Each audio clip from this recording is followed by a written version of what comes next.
नमस्कार मंडळी, स्वागत आहे माझ्या नवीन व्लॉगमध्ये। तर काकी म्हणजे जयच्या मम्मी उद्या घरी जाणार आहे, पण काकींच्या हातचा बोंबीलचा ठेचा म्हणजे मला खूप जास्त आवडतो आणि ते खूप फेमस आहे। आम्ही म्हणजे बनवल्यावर लगेच संपतो पण। तर बरेच दिवस हे लोक म्हणत होते की शिकून घे, तर काकी आता बनवत आहेत, तर आपण बघून घेऊया कायची रेसिपी आहे, काय काय हे आहेत, काय काय लागतं। हिरवी मिरची भाजून घेतली आहे, इकडे टोमॅटो टाकलेला आहे तेलामध्ये, बोंबील तळून घेतलेले आहेत। किती वेळ तळायचे? काय नाही, थोडंसं 5 मिनिटं तळायचं। तळून म्हणजे डीप फ्राय केलेले आहेत की जस्ट फक्त अगदी थोडंसं कमी याच्यावरच, डीप फ्राय नाही म्हणजे हे एकदम कडक आहेत। थोडंसं। आणि पाण्यात टाकले होते का आधी? नाही, पाण्यात नाही, असं तेलातच डायरेक्ट तळून घेतलंय। म्हणजे सुके बोंबील आहेत ते तळून घेतलेले आहेत। आता त्याच्यामध्ये दूध टाकायचं आणि आता त्याच्यामध्ये आता लसण आणि मिरची ही ठेचून घ्यायची, मिक्सर मधून नाही काढायची, ठेचून घ्यायची। ओके।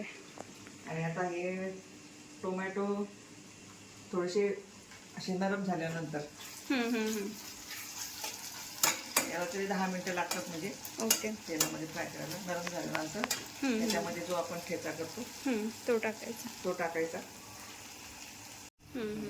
या मिरच्या ना याच्यापेक्षा थोड्या अजून जाड असतात ना, त्या पण चालतात, पण जास्त बारीक नाही चालत। ओके, ज्या जास्त बारीक आणि खूप तिखट असतात त्या मिरच्या नाही चालत, तर अशा जाड मिरच्याच लागतात। तर ही पण झिंग्यांची चटणी आहे आणि ती आजींनी करून पाठवले, ही पण सुंदर लागते वरण भातासोबत पण किंवा चपातीसोबत।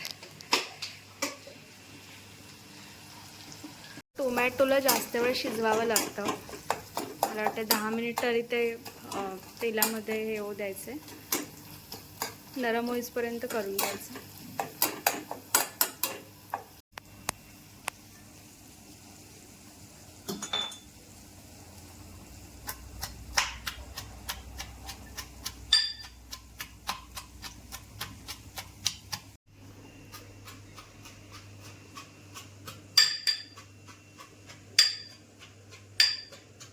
तर आपण आता ठेचा याच्यामध्ये टाकलाय आणि मस्त असा बोंबील ठेचा झालाय आपला।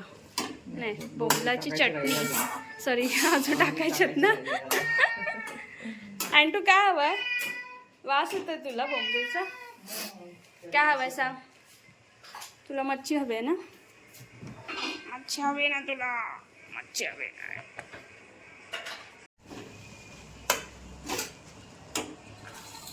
याच्यात आता बोंबील टाकलेले आहेत।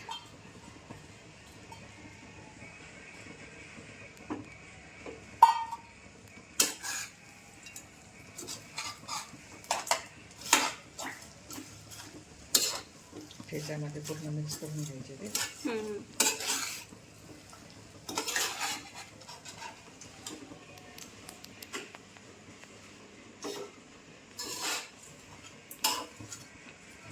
मीठ पण टाकलं असेल ना? मीठ